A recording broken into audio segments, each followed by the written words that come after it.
What's up, everyone? Welcome to the Crumbs update. Before I get into what this update is about, I want to mention that I have two new subscribers. Cougar Comics, thanks for subscribing. And I hope I get this name right, but Vampel W444, thanks for subscribing. Appreciate it. I'm going to put you two in my shout-out videos. The ultimate shout-out video. So I'll put your links in there so people can subscribe to you through there. Moving on. Before I get into this update, because I want to thank RDaddy95 for an idea. If you watch my crack episodes, you can see that I have some retro gaming on there, some pretty cool old school games. But basically, this update is going to be about a character that I love more than anything, but because he's my favorite Marvel character. But there's going to be one hell of a rant at the end because I'm just flat out pissed off in a lot of ways. But this lovely update is about you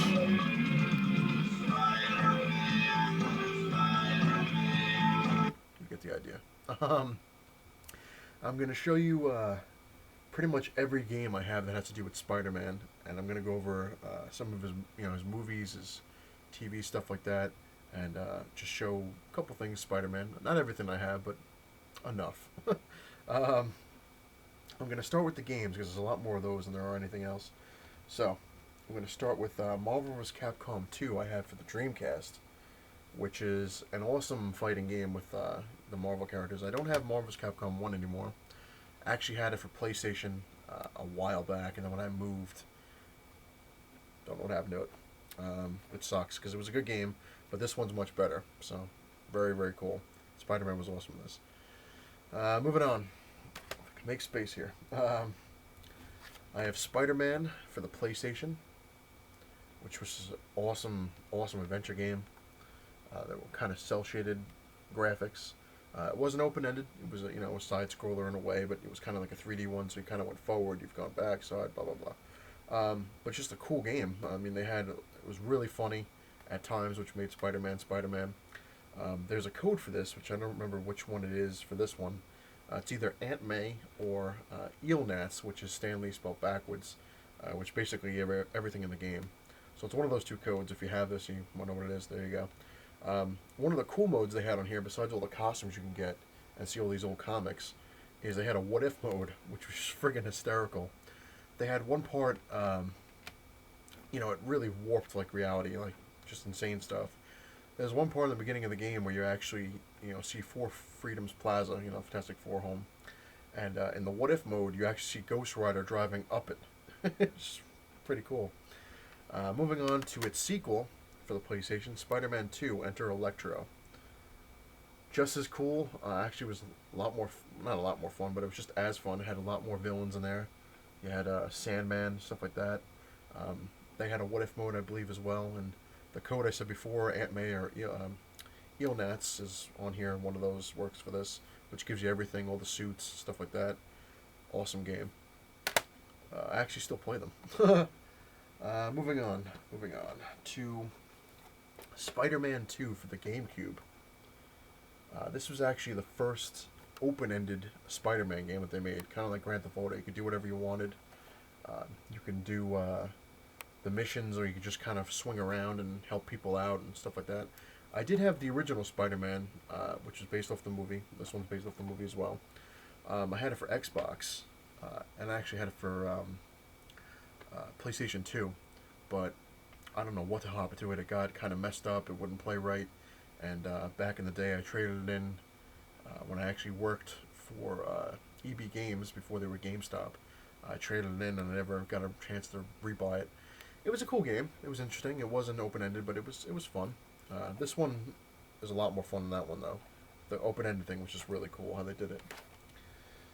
Moving on to Ultimate Spider-Man for the Xbox. This was pretty cool. That it was basically cel-shaded graphics, which are kind of cartoonish, but very cool. What made this game awesome, other than the fact that obviously it was based in the Ultimate Spider-Man universe, but you could play as Spider-Man or Venom. And it was cool because it was at the end you could do open-end stuff. You could swing around as Spider-Man, or Venom was kind of like Hulkish, like he could jump for certain distances a lot farther than Spider-Man could, but he would lose energy over time, and you actually had to suck people into your symbiote drain them of their energy and spit them back out. And when you started doing damage to the city, breaking cars or whatever, they would send the cops after you. And the more damage you did, the higher the level of threats you would get. Like when you get really high, when you get a high enough level, they would send helicopters after you, tanks, all sorts of crap. But it was cool. It was actually a fun game. Moving on. Let's see. I have where did I put it? Here we go. Spider-Man 3 for the Xbox 360, which was based off the movie. It was open-ended as well. Wasn't too bad. I got pretty far in the game. I don't think I ever beat it. I think I got up to the lizard, and the lizard was kicking my ass, and I just kind of gave up on it for a while, and I kind of never went back. Wasn't bad. Wasn't a bad game. Like I said, it was open-ended. You could swing around, do whatever you want. You actually got the black suit in this, which I was never really a fan of in the Spider-Man movie because it was kind of crappy looking. It was just, it didn't look anything really like the, well, you know what I mean. But it wasn't too bad of a game. Moving on, I have, let's see here. Ultimate Marvel's Capcom 3 for the Xbox 360. This was a pretty damn good fighting game. I enjoyed it. They had Marvel's Capcom 3, which, had the regular, obviously the roster, but then they made Ultimate like a friggin' month later, which added 4 new players, which I think was, I think it was Ghost Rider, Doctor Strange, I can't remember who else. Anyway, cool fighting game. Moving on to Ultimate Alliance for the Xbox 360. This actually had one of the coolest opening sequences I've seen in a long time, which is really, really good. You should definitely check it out on YouTube. You can probably find it, obviously.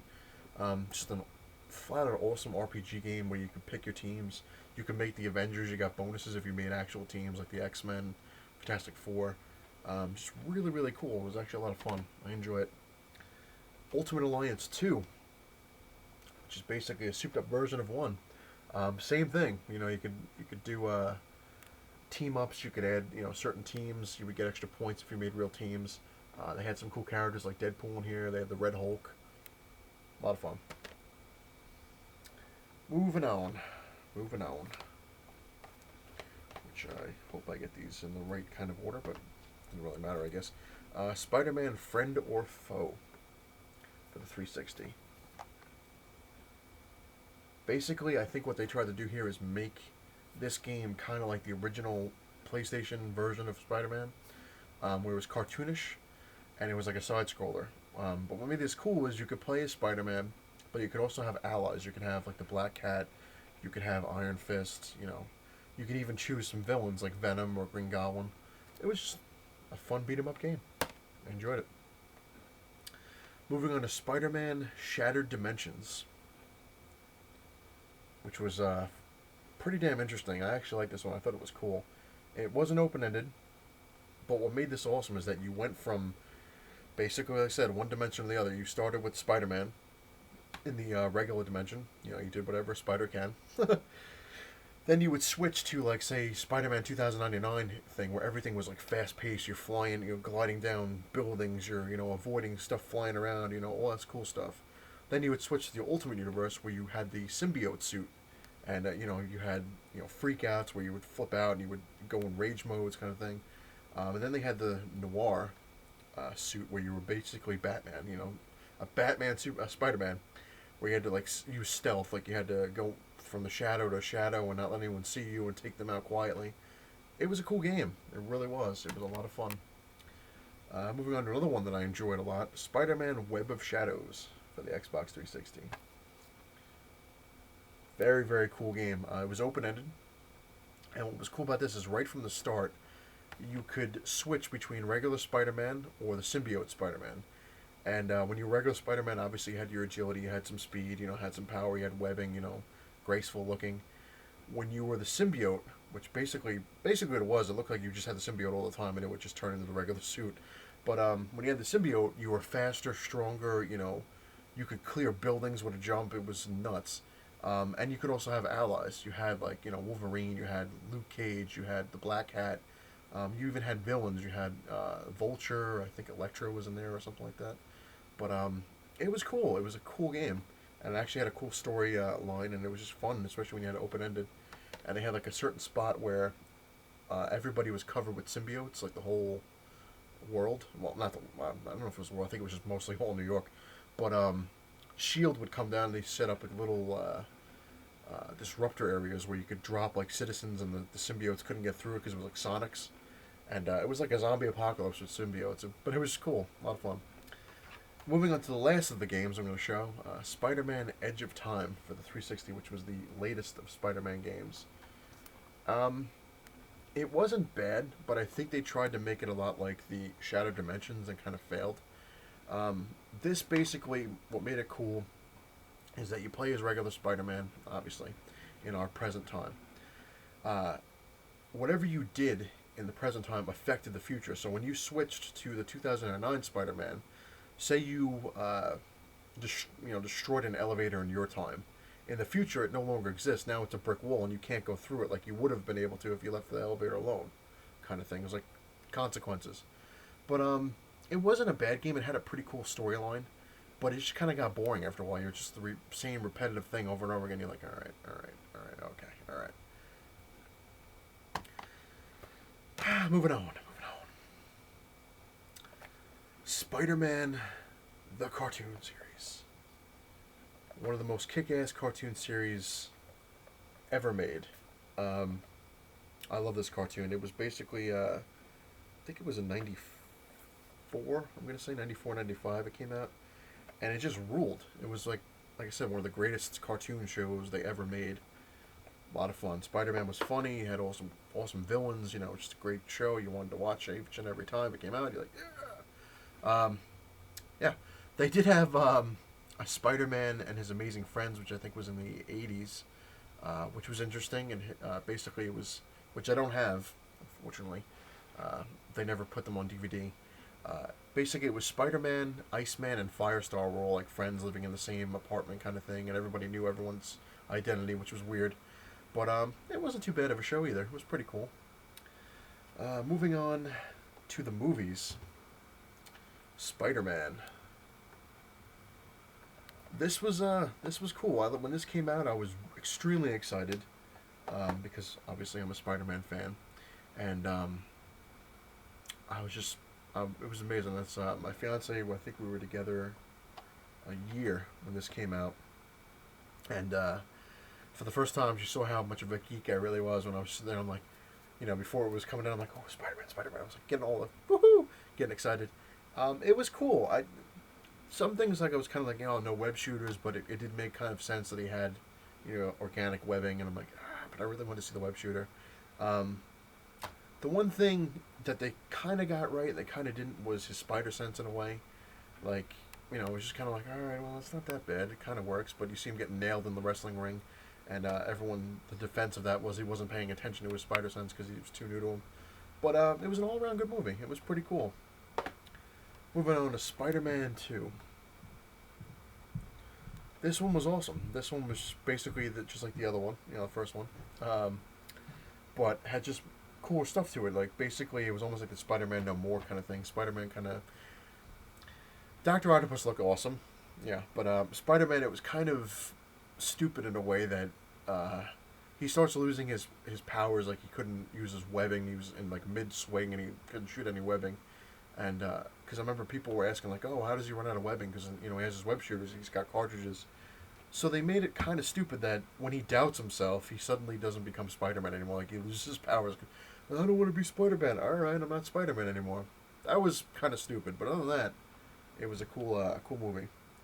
Another funny thing, though, with Spider-Man 1, with the Green Goblin, that was one of the things I was, because Green Goblin's my favorite Marvel villain. He looked kind of like Iron Man, I guess, in a way, but it kind of made sense. Like, if you really watch it, like, all right, it's like a flight suit. Try to be creepy when you're trying to scare the enemy. I was kind of pissed because I wanted to see how they would do maybe like the original costume, but then again, like nowadays it wouldn't make sense. You're kind of like, why is that guy wearing that? Who knows? Moving on to Spider-Man 3. Ooh boy. This thing I was excited about because Sandman was in it. I'm like, oh, Sandman's going to be awesome. I was like, I can't wait to see Sandman, which he was cool. He really was awesome. And of course, when I heard Venom was in it, I was like, okay. I was like, that's might be a little much, but hey, Venom's awesome. Big huge Venom, and. And then I found out they were going to have the Green Goblin. And I'm like, oh my god, I was like, they're making Harry Osborn the Green Goblin already. I was like, Jesus, he's got 3 people coming at him to kick his ass. Oh man, was this a fail? Sandman was awesome, but the symbiote suit was they kind of made it like the comics, and it came out from outer space, which whereas the Ultimate Universe it was made as like a cancer suit. So that was kind of cool how they did it, but. And again, it makes sense. Like, I really wanted to see the traditional black suit, like, black with the big white spider. But they just basically colored in the red Spider-Man and made him as you can see, basically it's his red suit, just black. No difference. I was kind of like, man, I really wanted to see, that. Then Strike 2 obviously was freaking Venom. Venom was just flat out sucked. He wasn't massive like he is in the comics. He was, thin little dude. And, he screeched a lot, and you're like, alright, well. Then apparently they killed him anyway, so I don't know. And then, of course, I'm like, oh, what's the Green Goblin going to look like? He looked like he was from the future where Marty McFly gets the hoverboard. He was basically a Green Goblin without being the Green Goblin. He was kind of like they called him the New Goblin, and he sucked ass. Moving on. The Amazing Spider-Man. I like this one a hell of a lot. I thought this was cool. I was giving it a lot of doubts because I'm like, Tobey Maguire was awesome as Spider-Man, but Andrew Garfield actually was really, really cool. He did a great job. The web shooters were awesome. Everyone's like, oh, well, they weren't under his costume, his gloves. Which, okay, yeah, normally Spider-Man has them under his gloves. He pulls it, pulls the glove up, switches the cartridge, blah blah blah. But it makes sense in the way that he had it, outside, because then. If he had it inside, you would never see them, and like, oh, he's got web shooters. No, he doesn't.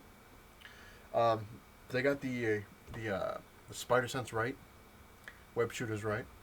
The one thing they kind of got right, but they kind of didn't in a way, because it was something that the other Spider-Man movies, this one particularly, this one iffy, was his jumping. Spider-Man 3, they kind of got the jumping right. Spider-Man can jump like 30 feet straight up if he wants. Whereas in some of these, like this one too, he has trouble, getting like 5 or 6 feet off the ground. He's like, But this one kind of made sense with physics-wise. He jumps, especially with webbing. He'd web. If you web the wall, you're going to fly into the wall. You're not going to go around it like he does in the cartoon, or just webs up into nowhere and you see him swing off.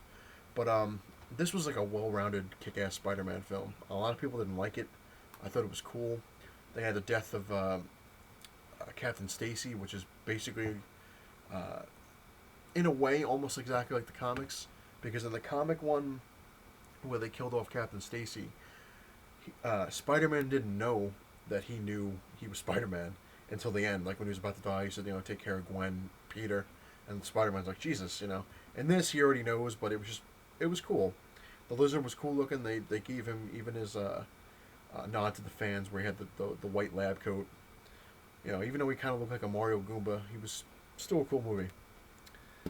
Moving on to something that I have that's awesome with Spider-Man. It is a 1974 Torino Cobra, which I've shown before, but it's actually covered in the symbiote, the black suit. Just awesome. I never opened it, never took it out of the box. I got it dusted though. But just something really, really cool that I liked. And now we're going to move on to my rant, which is sad, really. Because it's a long enough video. Excuse me. Long enough video in general, but yeah, it's a rant. I just got to get off my chest because it really kind of pisses me off. I've always been a Marvel fan since I was a little kid, since the mid '80s. Loved Marvel, loved Spider-Man. Always loved Spider-Man. Even before I was even into comics, I loved Spider-Man. And he was always my hero. Spider-Man was awesome because no matter what happened, he would always find a way to win. You couldn't beat Spider-Man. Kind of like with Batman. You can't beat Batman. He always finds a way. And I never really was huge into DC. Like, I kind of like Batman. I like Superman.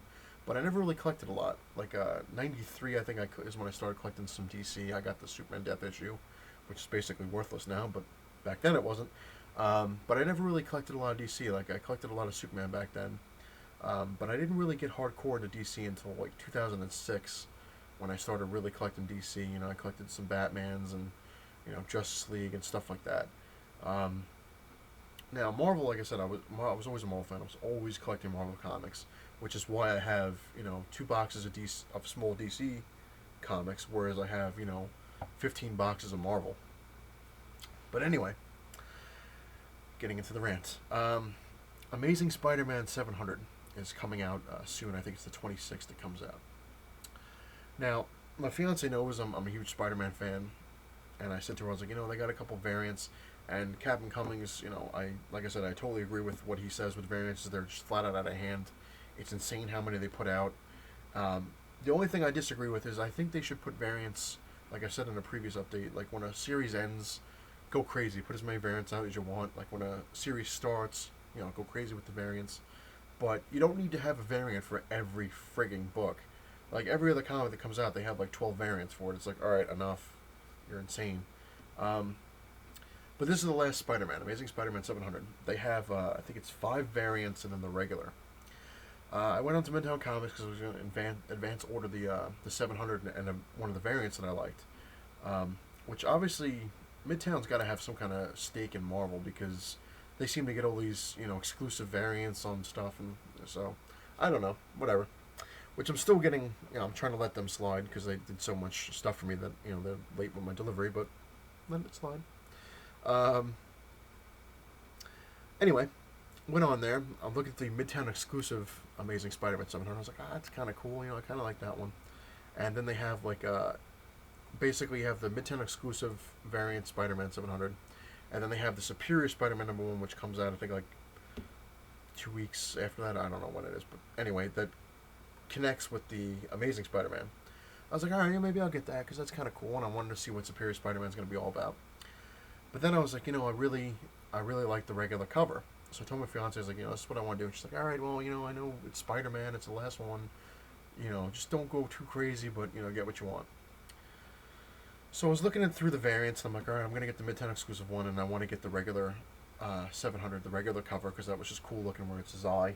It's, you know, the black is Venom, and then the red is obviously different Spider-Man poses and stuff like that. I didn't really look at the price of the variants, and I was just like, all right, I'm going to look at them later, you know, when I'm all done. And I was looking at some of the other variants. They have like one where he's swinging over the New York skyline. There was another one that was, I think it was a skyline on the bottom, but he had in the moon, it had like Mary Jane, the Black Cat, and Gwen Stacy, which was pretty cool. I like that one. I'm like, yeah, maybe I'll get that one too. I'm like, I don't want to go crazy though. I was like, so I'm probably going to just stick with the Midtown one and the regular. When I go to check out, I look at the price, and I'm like, oh, you know, because the variant I think was like, it was like $10 or $12. I think it was 10 actually. Now, you would think that the regular Spider-Man would be, you know, or I'd say $3.99, because now Marvel now $3.99 seems to be their thing. Until, from what I hear, if the rumor's true, which I was pretty much right about the $3.99, is that in May of 2013 they're going to raise their price to $4.99 a book. So it's basically $5 for each comic, which is nuts. Must stay focused because I'm going to go crazy with this. When I saw the price of Amazing Spider-Man 700, the regular edition, it was $7.99. And I double checked. I'm like, is there something wrong with my computer? That can't be $8 for the last issue of Spider-Man. And I'm like, you got to be kidding me.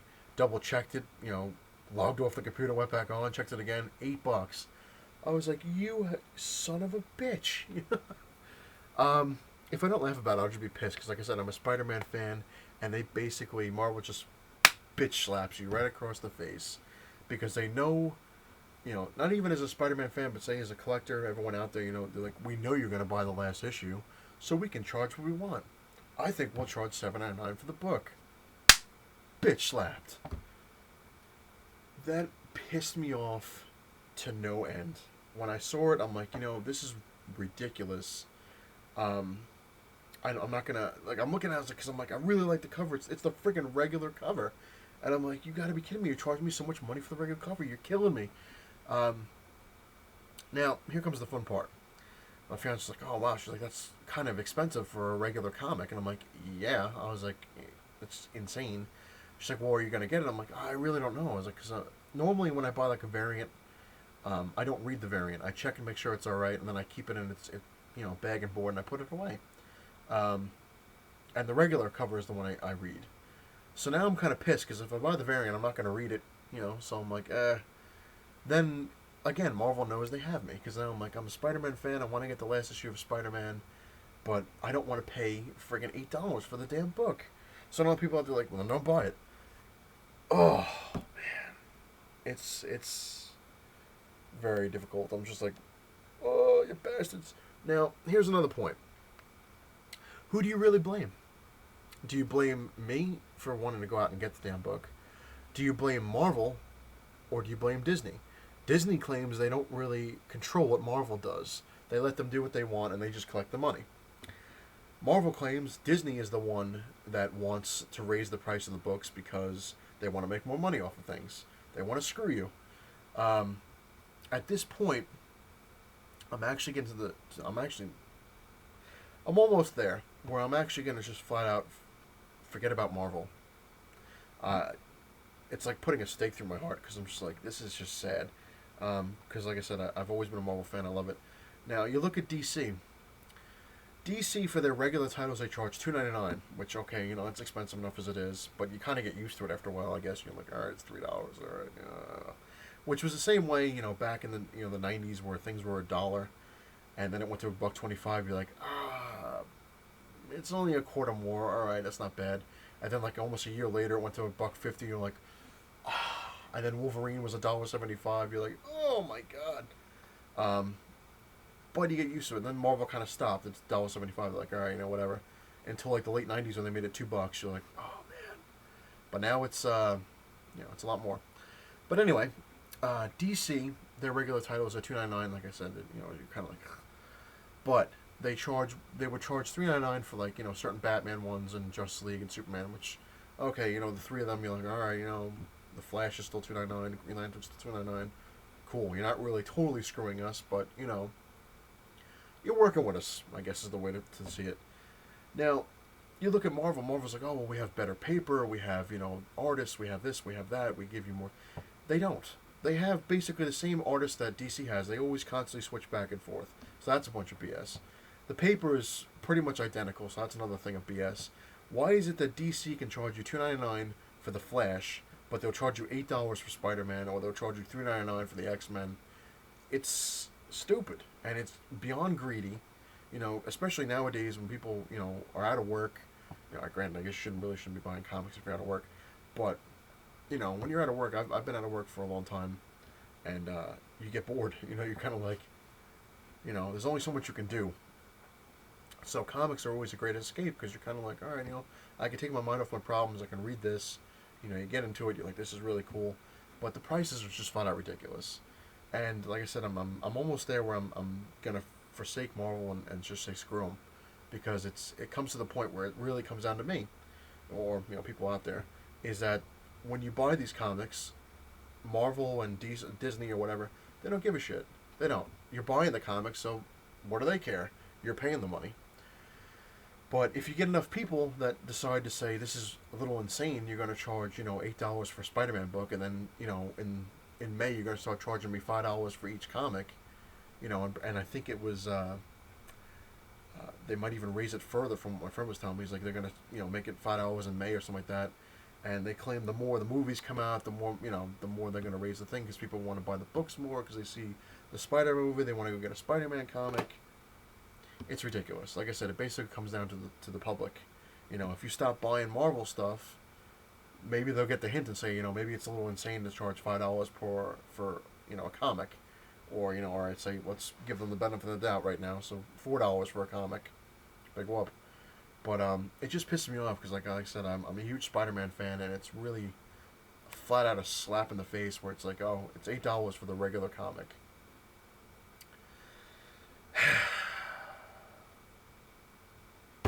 Anyway, this is an extremely long update. If you like what you see, please hit the like button. If you really like what you see, please hit the subscribe button. I really appreciate everybody out there taking the time to watch this extremely long update. And I'm actually still working on my intro. I had to tweak it a little bit because there's some foul language in there, and I don't know if I'm going to keep it or not.